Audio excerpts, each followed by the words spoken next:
Msiata Dishmaya, Masechet Baba Kama, Daf Samech Bet. Nous commençons Daf Samech Aleph, Amoud Bet. 4 lignes avant la fin, Tanour Rabbanan. La Gemara continue dans ce din-là, cette marloquette de Rabbi Yehuda et des Chachamim. Donc nous avons vu, d'après l'explication de Rava, qu'il y a 2 marlokot entre Rabbi Yehuda et les Chachamim. Lorsqu'un homme allume le feu chez lui, et que le feu s'est propagé et a brûlé dans le champ de son voisin, il a brûlé une meule, par exemple, et qu'à l'intérieur il y avait des objets, est-ce que on est chayav de payer le tamoun, ce qui est caché? D'après les Chachamim, on n'est pas tour, d'après Rabbi Yehuda, on est chayav. Lorsque on allume dans le champ de son voisin, et que ce feu ensuite fait des dégâts chez son voisin, et a brûlé une meule, et qu'à l'intérieur il y avait des objets, là nous avons une autre marloquette. Là les Chachamim sont d'accord avec Rabbi Yehuda qu'on doit payer ce qui est à l'intérieur, mais seulement pour les choses, des objets qu'on a l'habitude de cacher, de mettre à l'intérieur. Mais pour ce qui n'est pas habituel, on n'est pas tour, alors que d'après Rabbi Yehuda, on est chayav dans tous les cas, même si on a laissé son porte-monnaie, sa bourse. La Gemara continue, Tanour Rabbanan, avec une braïta, Madlik et Gadish. Si un homme allume Gadish, une meule de foin, une meule de blé, d'orge, Vayubo Kelim, et il y avait à l'intérieur des ustensiles, Vidalko, et les ustensiles ont brûlé. Rabbi Yehuda Omer Meshalem Kol Ma Shaya Betocho. Rabbi Yehuda nous dit, il doit payer tout ce qu'il y avait à l'intérieur. Les Chachamim nous disent, Eno Meshalem El Gadish El Chitim ou Gadish El Seorim. Les Chachamim disent non, on ne payera que Gadish, la meule de blé ou d'orge, si c'était de blé ou si c'était d'orge. Et pour les kelim qui sont à l'intérieur, on ne payera pas le prix des kelim, mais nous disent les Chachamim, Veroim Makom Kelim Keilu Malet Voix. On va regarder comme si l'endroit, c'est-à-dire la place que prennent ces kelim dans la meule, comme si c'était plein de voix. Donc même si ce n'est pas le prix des kelim, mais les kelim ont pris une place, et la place de blé, donc on va imaginer comme si ce kelim était en vérité du blé, on doit payer le prix du blé ou de l'orge. Mais tout ceci n'est dit que bemadlik betor shelo ve'alcha vedalka betor shel chavero. Lorsqu'un homme allume chez lui et que le feu s'est propagé et a brûlé chez le champ de son voisin. Donc là on retrouve la machloquette entre Rabbi Yehuda et les Chachamim, est-ce qu'on est chayav betamoun ou pas? Aval madlik betor shel chavero. Mais lorsqu'un homme allume chez son voisin, meshalem kol ma shaya betocho, il paye tout ce qui se trouvait à l'intérieur, même à l'intérieur du gadish de la meule. Et donc Rashi nous rapporte ici que d'après Rava, on expliquera que les Chachamim pensent qu'on payera kol ma'ashaya betocho, c'est seulement les kelim qu'on a l'habitude de cacher begadish, comme nous l'avons expliqué, puisque lorsqu'on allume le feu chez son voisin, c'est vrai qu'on est chayav betamoun, mais seulement les kelim habituels qu'on a, donc généralement qu'on met à l'intérieur du gadish. Modé Rabbi Yehuda les Chachamim, et la Braïta continue que Rabbi Yehuda est d'accord avec les Chachamim. Bemashil makom le chavero le hagdish gadish, que dans le cas où un homme donne la permission à son prochain de mettre un gadish, c'est-à-dire de mettre, entreposer une meule, d'entreposer du blé, veigdish, et qu'il a entreposé un tas de blé, veitmin, et qu'il a caché à l'intérieur des objets, she'en meshalem el adme gadish bilvad, que si le feu a brûlé le gadish, il ne payera que le prix du gadish et pas plus. Et là même, Rabbi Yehuda est d'accord. Pourquoi? Rachel nous explique que le propriétaire du champ n'a pas pris sur lui la garde de gadish. Il me dit, tu peux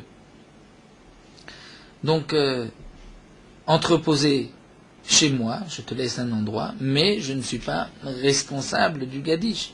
Donc c'est vrai que si j'ai ensuite allumé un feu et que ce feu c'est pour moi j'ai à bout, donc je vais payer le prix du gadish, mais je ne vais pas payer ce qui se trouvait à l'intérieur. Ce n'est pas comme si j'ai allumé chez mon voisin. La Braïta continue, l'Agdish Ritin, il lui a donné la permission de mettre un tas de blé, vigdish seorim, et l'autre a mis de l'orge. Ou bien le contraire, seorim vigdish chitin. Il lui a permis de mettre de l'orge, il a mis du blé. Ou bien chitin, il a mis du blé, vechifan beseorim, il a recouvert le blé d'orge. Donc de l'extérieur, on voyait que ce n'était que de l'orge. Ou seorim vechifan bechitin, ou de l'orge qui est recouvert bechitin, donc il lui a donné la permission de mettre de l'orge.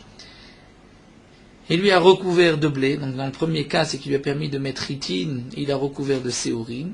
Donc il y avait du blé, mais il a recouvert d'orge. Donc ces 4 cas, chez nous, Meshalem Eladme Seorim Bilvan, on ne paye que le prix de l'orge, pas le prix du blé. Pourquoi? Rachid nous explique, bien qu'il lui a donné la permission de mettre du blé, il ne payera que le prix de l'orge.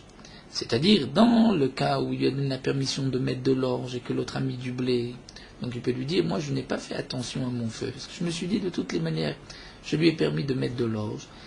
Donc si ça brûle, ce n'est que de l'orge, puisque l'orge est moins cher que le blé. Donc c'est pour cela que je n'ai pas fait vraiment attention à mon feu. Donc je vais te payer, mais le prix de l'orge.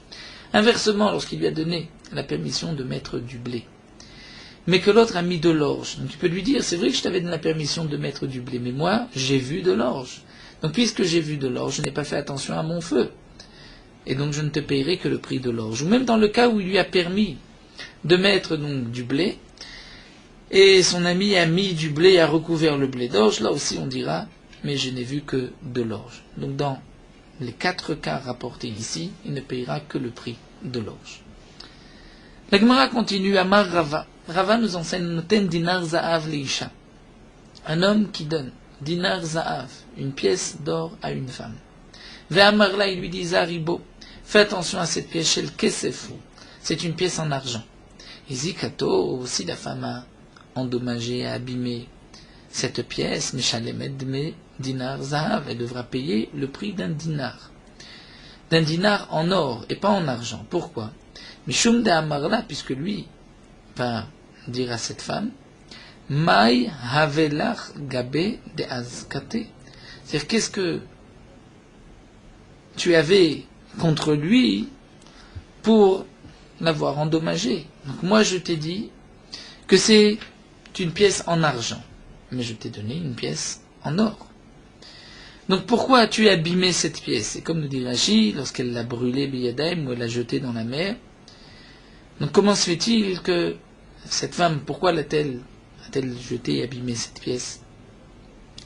Donc puisque c'est une pièce en or, elle devra payer le prix de l'or. Et Rachid nous dit, ça ne ressemble pas à ce que nous avons vu auparavant, lorsqu'il lui a donné la permission de mettre de l'orge et il a mis du blé, où là on voit qu'on ne paye que le prix de l'orge. Quelle est la différence ici aussi? Il lui a dit c'est de l'argent, mais il lui a donné de l'or. Rachid explique la différence, c'est que là-bas, il n'a pas allumé, c'est-à-dire il n'est pas, lorsqu'il allume le feu, il n'abîme pas biyadaim, c'est-à-dire avec ses mains. C'est pas comme s'il prend chaque grain et qu'il les brûle. Donc là, c'est vrai qu'il peut dire, j'ai allumé un feu, j'ai négligé la surveillance en pensant que c'était séorim de l'orge, donc je ne paye que de l'orge. Mais là, la femme a abîmé l'argent, et donc elle doit payer le prix de l'or. Rava continue, Pash Abo, si elle a négligé sa surveillance, donc elle ne l'a pas abîmé, mais elle l'a laissé dans un endroit, elle ne l'a pas bien gardé, pensant que c'était de l'argent, la Meshalemet shel kesef et paiera le prix du kesef. Pourquoi? Parce qu'elle peut lui dire, Netiruta de kaspa kabile alai, j'ai pris sur moi la garde de kaspa, d'une pièce en argent, mais la garde Netiruta de daaba, non, lo kabile alai, je n'ai pas pris sur moi. Et donc, je ne vais pas garder cette pièce en or. Je n'ai pas pris sur moi de garder la pièce en or qu'une pièce en argent, donc je te paye le prix de la pièce en argent.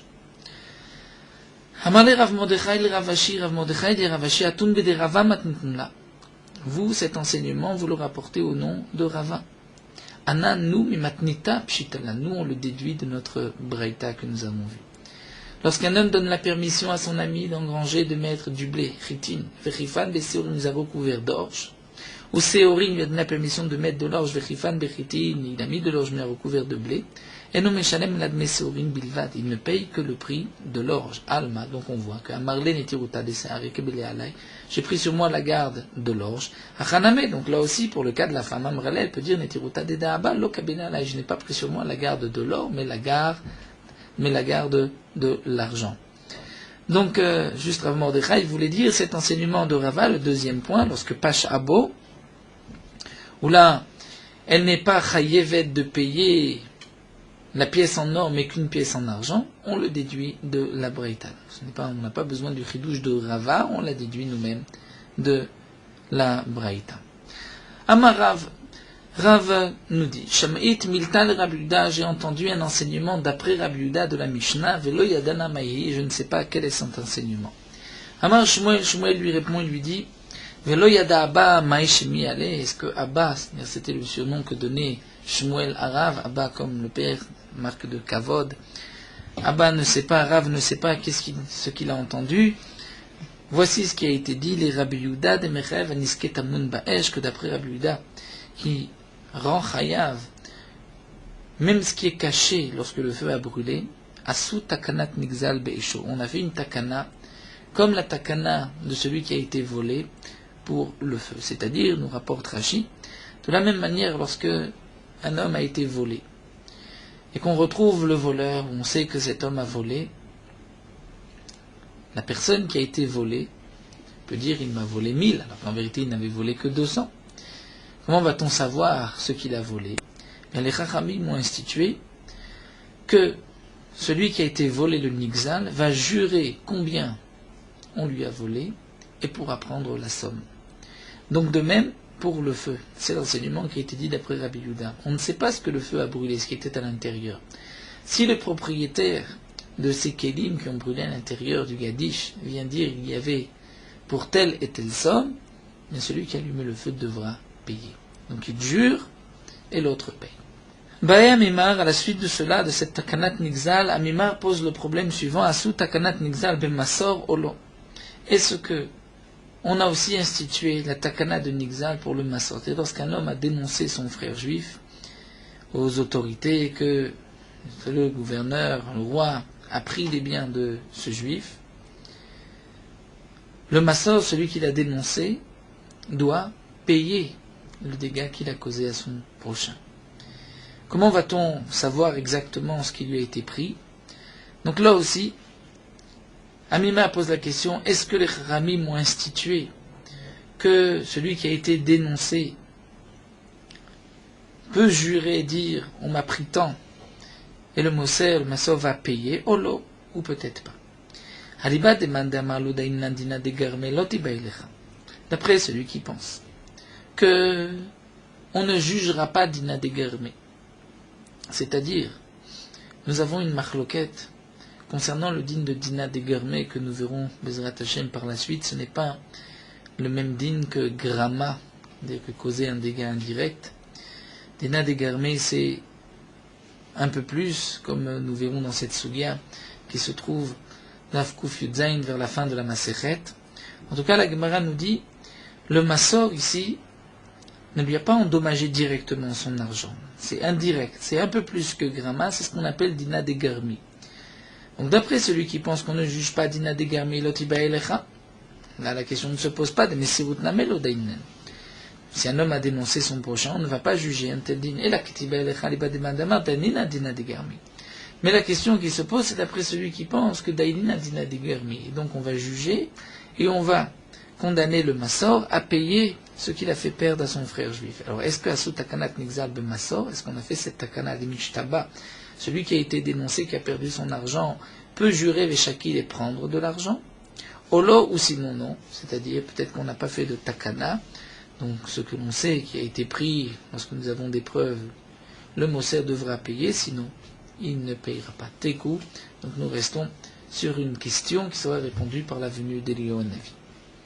La Gemara nous rapporte un cas où Gavra, un homme de Batash, qui a donné un coup de pied de Kaspeta de Chavre sur le coffre de son ami, de son prochain. Shadié Benahara, et il l'a jeté, il l'a fait tomber dans le fleuve. Atémaré, le propriétaire du coffre, est venu vers Mar, il a dit Achi, Achi, Aveli Begava, il y avait tant et tant à l'intérieur. quel est le din? Puisqu'on ne sait pas ce qui se trouvait à l'intérieur, c'est vrai qu'il a endommagé, normalement, Kaspeta, comme nous explique Rashi, comme nous allons voir par la suite, c'est une caisse dans laquelle on met de l'argent. Donc il y avait certainement de l'argent, combien on ne sait pas. Est-ce que, lorsque le propriétaire vient dire il y avait tant, est-ce que celui qui l'a jeté dans le fleuve doit payer? Et Ravashi Ravashi s'est assis et a réfléchi sur la question Kaigav Nemaï dans ce cas-là, qu'elle le dit. Amane Ravina le Ravacha Beri de Rava, Ravina a dit à Ravacha le fils de Rava, Vamrela Ravacha Beri de Rava le Ravashi. Et d'après certains, c'est Ravacha le fils de Rava qui dit Ravashi. Là, Vainu Matnitim, n'est-ce pas notre Mishnah? Ditna, nous avons vu dans la Mishnah Modim Chachamim et Rabbi Yehuda que les Chachamim sont d'accord avec Rabbi Yehuda et Madlik et Abira pour celui qui a mis le feu à un palais, une grande maison, chez Meshalem, Kolma chez Betocho. Il doit payer tout ce qui se trouve à l'intérieur. Pourquoi? Chez Kender Ben Adam, l'anière Bebatim, parce que c'est l'habitude des gens de mettre des meubles dans une maison. Donc on voit que lorsque c'est le derer, on doit payer, et on va croire celui qui dit, le propriétaire du coffre, qui dit il y avait de l'argent. À Marley, il lui a répondu, c'est-à-dire Ravashi répond, il dit il est kataïn zouzé achiname, si cet homme, le propriétaire du coffre, dit mais j'ai de l'argent dedans, alors achiname, c'est vrai que dans ce cas-là, il a gain de cause et on lui donnera de l'argent. Mais acha de kataïn marginita. Ici, on parle dans le cas où il dit il y avait à l'intérieur des perles, des pierres précieuses. Est-ce qu'on va dire mimanche inche marginita bekaspeta olo? Est-ce que les gens ont l'habitude de mettre des perles, des pierres précieuses dans un coffre ou pas, où on ne met que de l'argent? Donc ça, c'est la question qui a été posée. Là aussi, Tekou, on ne répond pas. La question est suspendue jusqu'à la venue de Yuan Navi. Amarle Rav Yemar le Ravashi. Rav Yemar dit à Ravashi, Ta'in kasa de kaspa bebira. Maï. Lorsque, dans le cas de la Mishnah, un homme a mis le feu à une grande bâtisse, une grande maison, donc il doit payer tout ce qui se trouvait à l'intérieur. Si le propriétaire de la maison dit, il y avait un verre en argent, quel est le din? Est-ce que c'est l'habitude de laisser des ustensiles en argent ou pas dans une maison? Amarle, il lui a dit Chassina. On va voir, on va regarder. Si c'est un homme riche, dites les kassa des kaspa, qui peut avoir des ustensiles, des verres en argent, donc c'est vrai qu'il devra payer. Ou bien encore, iname inish mehemnahu, si c'est un homme de confiance. Si c'est un homme de confiance, et donc des mefagde inche gabe, qu'on peut dire que les gens laissent en dépôt chez lui, alors mishtaba veshakil, il va jurer, puisque c'est un homme riche, ou bien c'est un homme de confiance, donc certainement qu'il y avait à l'intérieur un verre en argent, donc il va jurer, il va prendre Vegilo, Lav Kol Kimine, et sinon, Lav Kol Kimine, c'est-à-dire, il n'a pas gain de cause, il ne peut pas dire il y avait un verre en argent, on ne le croit pas. Amane Ravada, Berid et Ravavia, les Ravashi, Ravada, le fils de Ravavia, pose la question suivante à Ravashi, Ma ben Gazlan et Khamsan. Quelle est la différence entre un Gazlan et un Khamsan? Tosfot nous précise que dans le Passouk, il n'y a pas de différence entre Khamsan et Gazlan. On retrouve même dans le dor du Maboul, Hamas, le terme de Hamas qui signifie le vol. Donc Tosfot nous dit il n'y a pas de différence dans la chaîne du Passouk. Gazlan, Khamsan, Hamas, Gezel, c'est la même chose, c'est du vol. La question qui se pose, c'est par rapport au Lachon des Chachamim, où les Chachamim emploient un terme de Gazlan et de Khamsan. Et là, les Chachamim, dans la même ligne, comme rapporte Tosfot, nous parlent de Gazlanim et Khamsanim. Donc, quelle est la différence entre un Gazlan et un Khamsan? Amarle lui a répondu Khamsan ya'iv deme. Le Khamsan laisse de l'argent. C'est-à-dire, il prend l'objet, mais il laisse de l'argent, il paye. Un homme ne veut pas vendre, le Khamsan le force à vendre. Alors que Gazlan, le ya'iv deme, celui qui vole ne laisse pas d'argent, il prend. Amarle. Alors, Ravada reprend et dit à Ravashi, Yaïv de mes Khamsan karitle. Mais si tu dis qu'il a donné de l'argent, pourquoi tu l'appelles un Khamsan? Ve'amar Ravuna, pourtant Ravuna nous a enseigné, Talou avezavin, zavine, zavine. Si Reuven a pris Shimon, l'a suspendu, et l'a obligé à vendre, et qu'en fin de compte Shimon accepte, zavine, la vente est considérée comme une bonne vente. Donc là aussi, lorsqu'il force à prendre de l'argent, pourquoi va-t-on l'appeler un Khamsan? C'était du vol. Zevine, Zevine. La Gemara répond Lokashia. Hada amar Rotseani, Adelo amar Rotseani. Il n'y a pas de question. Tout dépend s'il a dit Rotseani, et s'il dit je suis d'accord. Donc là, c'est vrai que la vente est valable. Adelo amar Rotseani, s'il ne dit pas Rotseani, dans ce cas-là, ce n'est pas valable. Et donc, il est appelé Khamsan. On continue avec une nouvelle Mishnah. Getz sheyatsa mitachat apatish. Getz, c'est une étincelle, comme nous le dit Rashi en Laaz, en vieux français, étincelle. Getz sheyatsa mitachat apatish. Une étincelle qui est sortie dessous le marteau du forgeron, qui frappait sur le fer, et une étincelle est sortie. Vehizik. Et cette étincelle a endommagé, a brûlé. Chayav, celui qui a frappé avec le marteau, est chayav, parce qu'il devait faire attention à cette étincelle. Un autre din, Gamal Shaya Taun Pishtan, un chameau qui portait du lin. Ve'avar Birshut Rabim, mais qui passe dans le domaine public. Ve'nichnas Pishtano letoch hachanut. Et le lin rentre à l'intérieur d'un magasin, Vidalko benero shel chenvani. Et le lin a pris feu par le nerf de l'épicier du magasin, Vidlik et Tabira. Et ensuite le chameau a mis le feu à toute une maison, puisque le lin brûlait. Baal Gamal Chayav, c'est le Baal Gamal qui est Chayav, puisqu'il n'a pas fait attention à la charge de son chameau. La charge est rentrée dans un magasin et le Pishtan, la charge, a pris feu. Mais si le Chenvani a mis sa lumière, sa veilleuse, sa flamme à l'extérieur, la Chenvani Chayav, c'est lui qui est responsable, puisqu'il ne devait pas mettre cette flamme à l'extérieur. Rabbi Yehuda Omer ben Ner Chanukah Patour. Rabbi Yehuda nous dit, si c'était Ner Chanukah, puisque nous avons le droit et la mitzvah de mettre le Ner Chanukah à l'extérieur, donc là le Chenvani est Patour. C'est au Baal HaGamal de faire attention. À noter que c'est la seule fois dans les Mishnayot où on nous parle de Chanukah, c'est ici Rabbi Yehuda Omer ben Ner Chanukah Patour. Sinon, Chanukah n'est pas mentionné dans les Mishnayot, juste c'est mentionné dans la Gemara du Shabbat. Amar Ravina Mishme de Rava, Ravina nous dit au nom de Rava, Shma Mina me de Rabbi Yehuda, on peut déduire de Rabbi Yehuda que Ner Chanukah mitzvah lanicha betoch hasara. Ner Chanukah, nous avons la mitzvah de le placer, de le mettre dans les dites fachim à partir du sol, et pas au-dessus des dites fachim les chatrila. Parce que si tu penses que les ma'alama asara, qu'on peut mettre un Ner Chanukah au-dessus de 10, alors Amayama Rabbi Yehuda Ner Chanukah patour, pourquoi Rabbi Yehuda a dit que Ner Chanukah on n'est pas tour? Les malais, il aurait dû dire, c'est-à-dire le propriétaire du chameau aurait dû dire au Chenvani, il aurait dû faire attention de placer le Ner Chanukah à une hauteur qui se trouve au-dessus du chameau et de son cavalier ou de sa charge.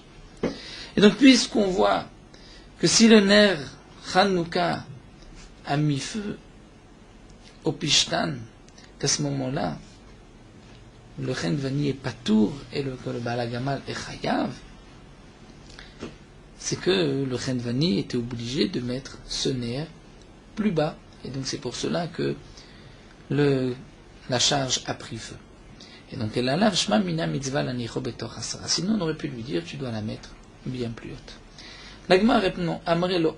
Il n'y a pas de preuve de là. En vérité, on peut dire que même les Malam Asara, on peut mettre les Khatrigal Ner Chanukah. Maï Amarta, mais qu'est-ce que tu dis? Les Malam Gamal Verochvo.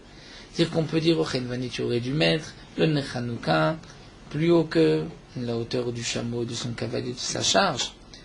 La Gemara répond que de mitzvah kasi kulai lo atrechu rabanan. Étant donné que cet homme a accompli la mitzvah de Ner Chanukah, les Chachamim ne l'ont pas obligé, ne l'ont pas imposé de le mettre aussi haut. C'est-à-dire peut-être qu'il n'y a pas d'obligation de le mettre, même les Khatrila, à moins de 10. Seulement, les Chachamim n'ont pas été matriarches auto de le mettre beaucoup plus haut. Les Chachamim ont dit même si tu le mets à ta hauteur, c'est suffisant. C'est-à-dire tu ne dois pas faire plus, et donc c'est pour cela que le Chenvani est patour. Amar Rav Kahana, la Gemara termine avec une autre halakha de Chanukah.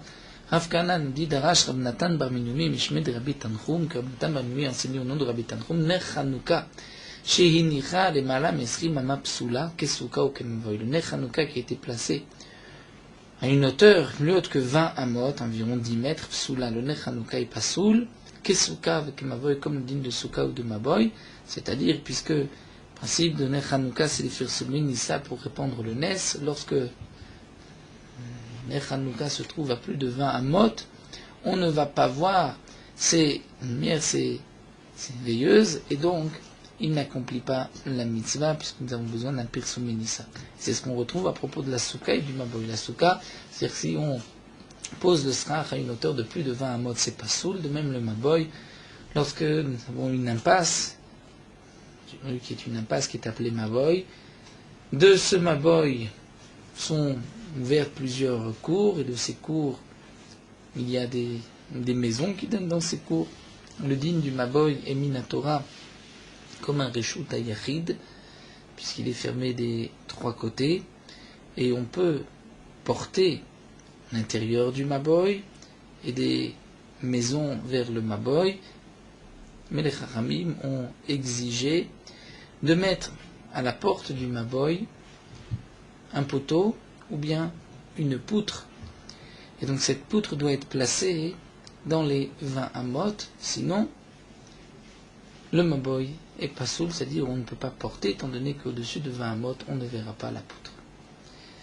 Hadran Alach HaKones, terminé le 6e Perek de Masechet Baba Kama, nous commençons Bizrat Hashem le 7e Perek, nous allons entrer dans de nouvelles sougiotes dignes du Gazlan, du Ganav. Meruba Midat Tashlumi Kefel, Midat Tashlumi Arba Vechamisha. La Mishnah nous dit que la Midat, c'est l'obligation de payer le double du prix. C'est-à-dire pour le Ganav, un homme qui a volé un objet, si on trouve ensuite l'objet chez lui, il doit payer le Kefel, le double du prix. C'est un knas, une amende que la Torah lui impose.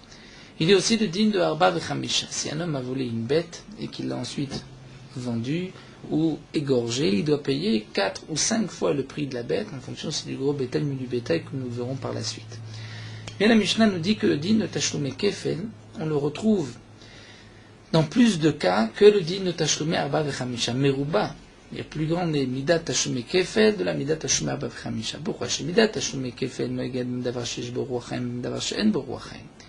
Midat Tashlumé Kefel s'applique aussi bien dans le cas qu'un homme a volé Davar Shesh Boruachem une bête, ou Davar She'en Boruachem, ou s'il n'a pas volé une bête, il a volé un objet. Si on retrouve cet objet, il doit payer le Kefel.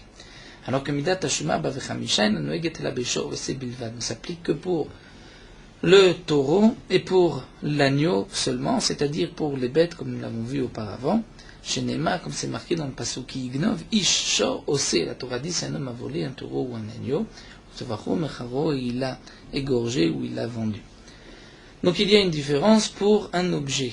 Un homme qui a volé un objet qui le revend ne devra pas payer ce knas de 4 ou 5 fois. Notre dîne, que celui qui vient voler derrière un ganav, un homme a volé, et un autre vient lui voler l'objet, si on retrouve cet objet de ce deuxième vol, donc le deuxième voleur ne devra pas payer Tashumé Kefel. De même, si un homme a volé, Reuven a volé une vache, et ensuite Shimon vient voler cette vache de Reuven, vient l'égorger ou la vendre, cette vache que Reuven avait volée, donc là il ne payera pas non plus les Arba Vechamisha, comme nous verrons par la suite donc dans la Gemara. Et Rashi nous explique pourquoi, puisque c'est marqué Vegunav mi bet ha'ish v'lo bet haganav. Si l'objet a été volé de la maison d'un homme, c'est là qu'il payera le kevel et non pas si c'est de la maison du voleur. La Gemara reprendra donc toute cette Mishnah comme nous allons le voir. Tout d'abord, nous allons nous pencher sur une question que pose ici la Gemara. La Mishnah fait la différence entre Tashumé Kefel, Tashumé Arba Vechamisha, et on voit que pour Kefel, la Mida est Meruba plus importante, plus grande, puisqu'on payera même pour un objet. La Gemara souligne qu'il y a peut-être une autre différence qui n'a pas été mentionnée dans la Mishnah. Ve'ilu Mida Tashumé Kefel noeget ben beganav ben betoen tanat ganav. La Mishnah aurait peut-être pu dire que même pour le Toen Tanat Ganav, c'est-à-dire si un homme a reçu en picadon, on lui a confié un objet, et qu'ensuite il dit cet objet m'a été volé, il dit cet objet m'a été volé, et il s'avère que c'était lui le voleur, on retrouve l'objet chez lui par la suite, il payera le kefel.